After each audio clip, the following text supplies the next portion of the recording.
El notición que ha recorrido las oficinas del béisbol en las últimas 24 horas ha dejado a más de uno atónito.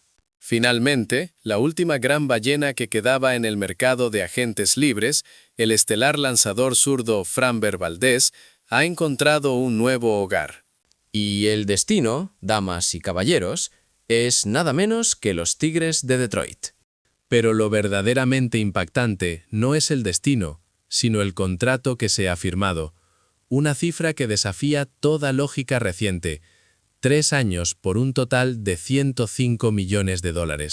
Si desglosamos esto, estamos hablando de un valor anual promedio, o AAV, de unos $35 millones. Esta no es una simple transacción, es un hito. Sherar.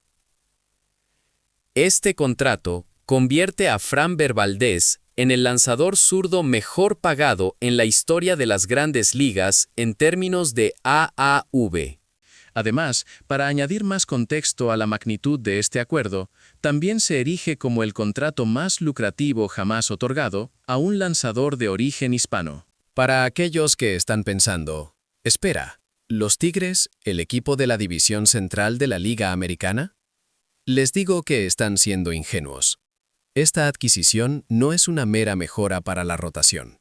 Es un movimiento de ajedrez frío y calculador, que revela las profundas y oscuras dinámicas que rigen el mercado actual de agentes libres. Detrás de la firma de Valdez se esconde la cruda realidad del sacrificio de una estrella y la distorsión que afecta las negociaciones en estos tiempos modernos. Para entender la jugada de la gerencia de Detroit, primero debemos situar a Framber Valdez en el panorama actual.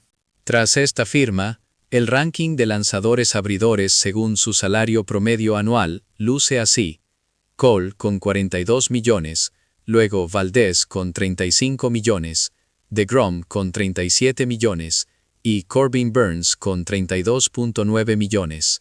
¿No les parece asombroso que Valdez se coloque por encima de nombres como Garrett Cole o incluso de la cifra que cobra Yoshinobu Yamamoto, que se queda en 27 millones?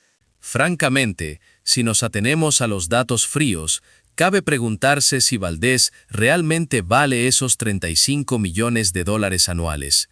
Los números de la recta final de la temporada pasada gritan una advertencia. En sus últimas 10 aperturas, Valdez colapsó por completo.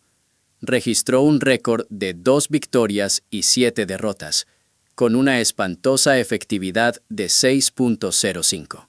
Fue, en gran medida, señalado como uno de los principales culpables del fracaso de Houston en la postemporada.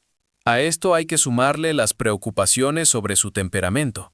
Esa propensión que a veces mostraba a golpear intencionalmente a bateadores y los indicios innegables del declive físico que acompaña a la edad.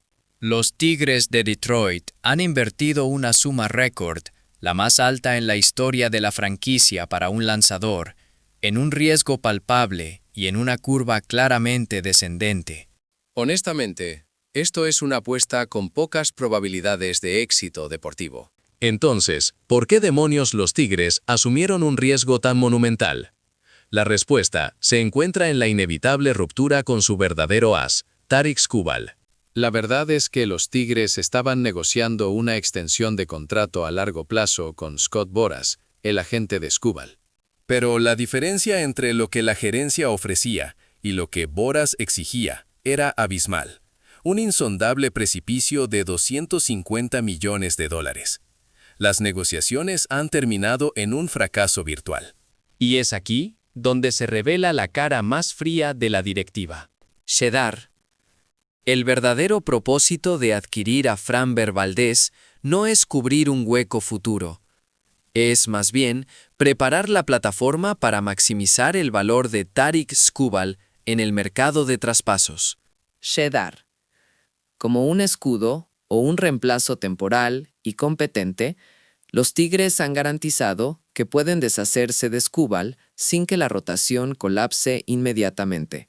Con Valdez afianzado, Los Tigres tienen luz verde para mover a Skubal antes de la fecha límite de traspasos en verano y obtener, a cambio, un jugoso botín de prospectos de alto nivel. La lógica empresarial es despiadada. Si no podemos ponernos de acuerdo con las demandas exorbitantes de Boras, pagaremos una gran suma de dinero a Valdés por un periodo corto de tiempo para mantener la competitividad mientras desmantelamos y reconstruimos el equipo con jóvenes promesas. Esta es la planificación pura y dura de una gerencia implacable. Shedar, la breve duración del contrato de Valdés, 3 años, es el segundo aspecto más revelador de este movimiento y simboliza una tendencia que está dominando el mercado actual. Miren las últimas grandes firmas: Kyle Tucker, Pete Alonso, Alex Bregman. Los días de los contratos de 10 años, que antes representaban el estatus máximo, están contándose. La tendencia es clara: contratos más cortos, pero con valores anuales promedio inflados al extremo. Esto es una respuesta directa al pánico que tienen los clubes de encontrarse con activos tóxicos. Esos contratos a largo plazo que obligan a pagar cifras astronómicas a jugadores que ya están en la mitad o final de sus 30, cuyo rendimiento está garantizado a decaer. Los equipos temen comprometerse por 10 años con una estrella que podría convertirse en una deuda incobrable al final del acuerdo. Por otro lado, los propios jugadores han despertado. En lugar de firmar un único contrato de $300 millones que les brinde seguridad hasta los 40 años, ahora entienden que es mucho más rentable buscar acuerdos cortos con cláusulas de opt-out.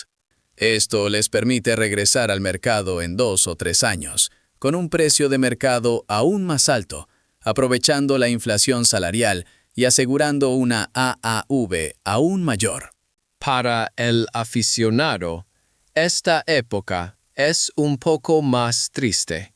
La rotación de jugadores se vuelve frenética.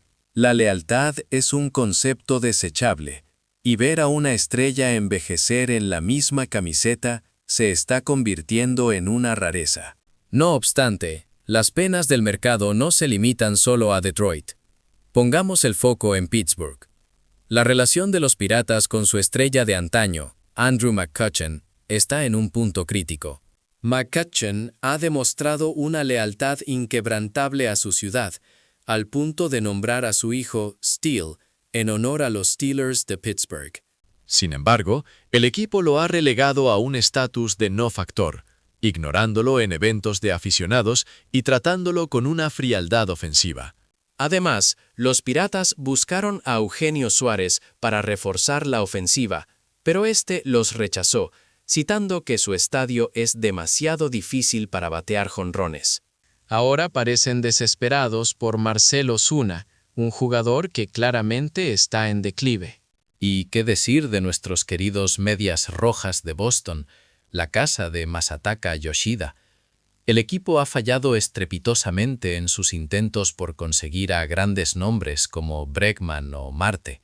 Al final, se conformaron con llenar los huecos del infield con jugadores de segunda línea como Isaiah Kiner Falefa.